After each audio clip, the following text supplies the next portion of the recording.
My name's David Knill and I've been a fan of Doctor Who probably about 40 years. As a TV show, I think it's been blessed with some very charismatic lead actors. I think they're all fantastic, but it would be Tom Baker. And it takes you back to childhood memories when you sat at home with a potted meat sandwich, as grandstand finished, waiting for Doctor Who to start. Yeah, Tom Baker's my Doctor. I think I express myself as a fan just by collecting things, really, and just enjoying the show, really. It's one of those things that is appointment television for me. I have to make sure that I watch each episode as it's on. I think I started collecting Doctor Who probably by accident, really, because as a child I probably got an annual and then probably a jigsaw and a Target novelisation. And when I got a Target novelisation I realised there was other, because at the back there was a list of books, and I realised there was other things to collect.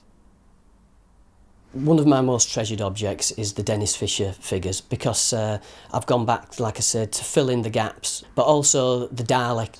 I've always wanted a full-size Dalek. From a child, it was one of those things that you think, oh, I'd love to have one of those. And I finally got one. Don't think I've ever gone above and beyond any usual means to source an object. I have with regards to watching an episode, in that I remember once I was away, and so I got my mum to tape it. I was taping it, and I got a friend to tape the same episode, just in case there was a power cut anywhere. My cousin who lives in New Zealand, he used to send me videos of old Tom Baker and John Pertwee episodes. To see old episodes that you never thought you'd see again was absolutely amazing, because there was no DVDs, there was no videos on sale, or very few, and I used to find that really great that they'd arrive through the post.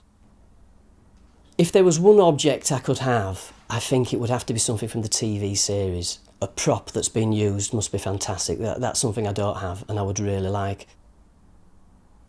I think the difference between collecting now and before the internet, it wasn't as easy to find things, but when you did find things, the price was a lot more reasonable. You'd go to a second-hand shop and there'd be an old Doctor Who annual that you could pick up for £1 or £2.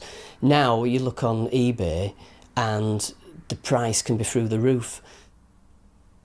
I have met a few other fans through the conventions circuit that I go to. I used to go to the conventions in the 80s when the DWAS used to do the Panopticon, DWAS, the Doctor Who Appreciation Society, used to do the big Panopticon conventions. And then I stopped because I was working away a lot, and as the show went off the air, there didn't seem to be about that much. But about 2007, I got back into going to conventions, and I've met a few good friends through that. Had my chance to get some pictures taken with some of the stars of the show, which again is something that is quite new to conventions. Do I think Doctor Who fans have changed over the last 50 years? I'm not too sure, really. I suppose if you've always been passionate about it, then it'll be a passion that's been there for 50 years. The thing that has probably changed, like I've said before, is the technology. Now, you can watch and relive as many past moments as you could, whereas when it used to be on, even when I used to watch it as a child, it had gone. Once you'd watched it, it had gone, so you saved every moment, and you might tape it with a tape recorder off the telly. But now, you know, if you do miss it, that with iPlayer and with everything else, it's there instantly. The way I would describe a fan about anything is to be passionate and to really love something. And I think whether you're a sports fan, a music fan, whatever your passion, I think to be really passionate about something is a great, great thing. But I think that someone who's just got one book and watches the episodes is still as big a fan as me. It's just how everybody shows it in a different way. And I'm fortunate that I was around in the 70s and 80s, and the odd bits and pieces I've collected, and I've been able to continue collecting.